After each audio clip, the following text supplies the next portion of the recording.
we weren't prepared for this boom in the oil industry. We weren't really prepared, for this boom in the railroad industry. This has been a huge, major force in the economy, but we've got to do it right. And if we don't do it right, of course, everybody's going to pay the price down the road.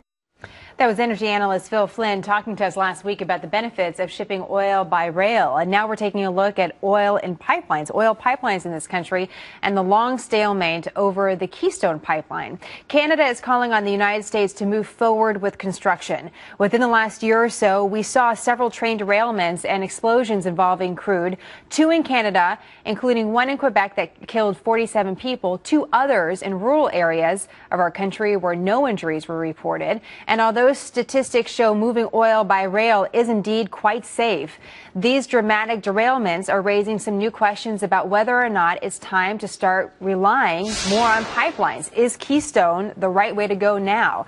Brigham McCone is the former director of the Pipeline and Hazardous Materials Safety Administration, and Jane Klebe is executive director of Bull, Nebraska, a group working to stop the Keystone Pipeline. Nice to have you both on the program. A lot to get to, as we know. Brigham, let me start with you. There are some questions about rail just because there's so much oil flowing around our country right now through and around major cities.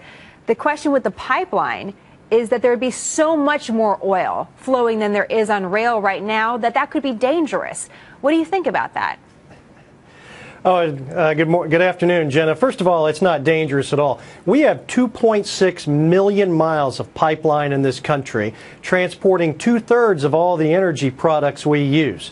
Pipelines have transported the lion's share of our energy needs for 50 years, and we do need new infrastructure. Now that we have 30 states producing natural gas and oil, our infrastructure needs to keep up. And that means investment in pipelines, but it also means more investment in rail as well. And Jaden, that was the argument in the Wall Street Journal, that really we're at capacity in the railroads. So the Wall Street Journal wasn't advocating pipelines, but saying, are we in a space now where it is getting more dangerous simply because we're just moving so much oil in this country right now? And maybe that's why pipeline is the way to go.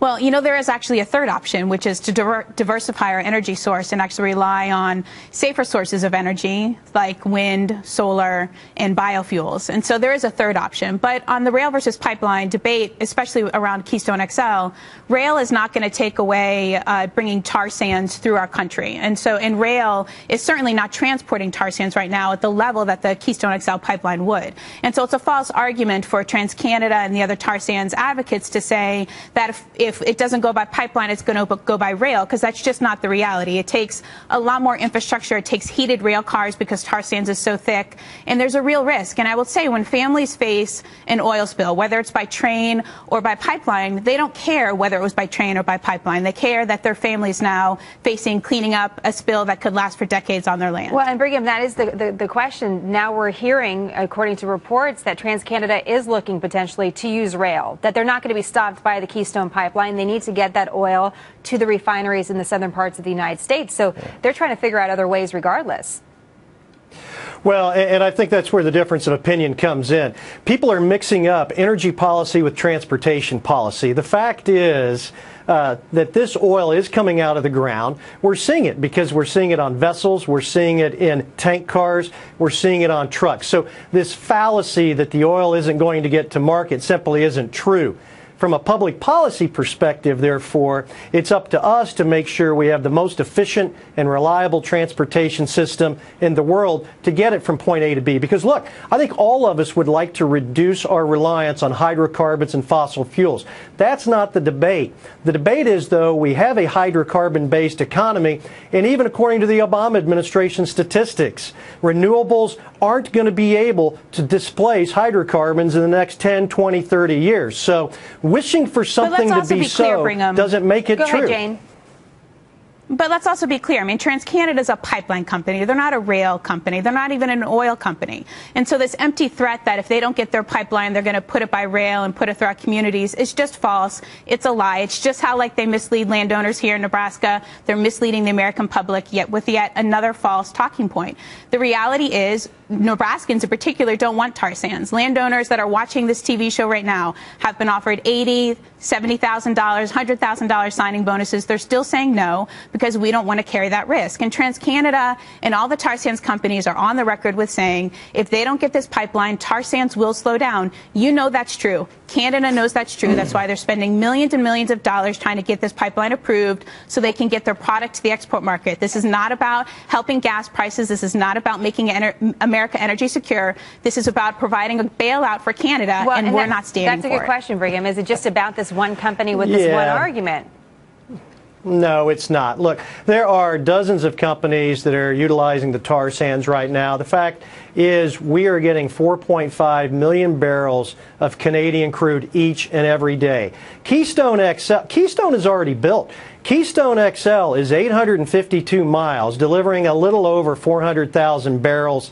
You know, Keystone has become a poster child for the anti-fossil fuel crowd. And, you know, anytime you have environmentalism as a religion and economics as a superstition, things get skewed. This should be a debate on the facts, on the merits, not on emotion. And right now, we are lessening our dependence on oil from overseas, and that's a good thing. We do have a lot of emotion, and it's not just environmentalists. It's landowners, it's tribal communities, it's moms like me.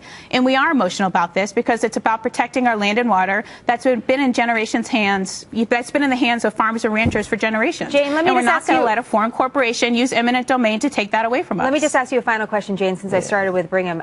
It was interesting to note as we're looking about how crude is moving, and the boom is happening regardless of whatever side of the argument anyone is on. It was interesting to note that the Wall Street Journal says that moving crude by rail in this country requires no environmental review. So that's actually what's happening right now when we have a Keystone Pipeline that's being held up in order to get an environmental review to happen. So I'm just curious from an environmental perspective, someone that obviously cares a lot about your communities. I mean, what do you think about that, being that so much crude is being moved around the country by rail and there's no environmental review happening? There's actually not a lot of environmental review around pipelines either. There is a lot of concern, and PHMSA is on the record, whether they're speaking to citizens at the Pipeline Safety Trust Conference or landowners through their newsletters, they will tell you that they don't have enough staff to monitor pipelines. And the Department of Transportation will tell you that our infrastructure is in greatly need of more oversight. And so I think that falls back into the hands of the Republicans and Democrats. They need to get together and make sure they're not just talking about the energy boom, but that they're also talking about our communities, whether it's the increased safety risks of all these workers coming into our small towns, or whether it's the increased risk of the transportation of this risky oil. We've got to put that in place before we start just saying drill, drill, drill. Well, it is a question about infrastructure in general, and what is the right way to go if this boom is the boom that many people think it is, which could really change the dynamics of our economy quite a bit and raise some environmental questions as well. Brigham and Jane, it's great to have you both. Look forward to having you both back. Thank you. Thanks, Jenna.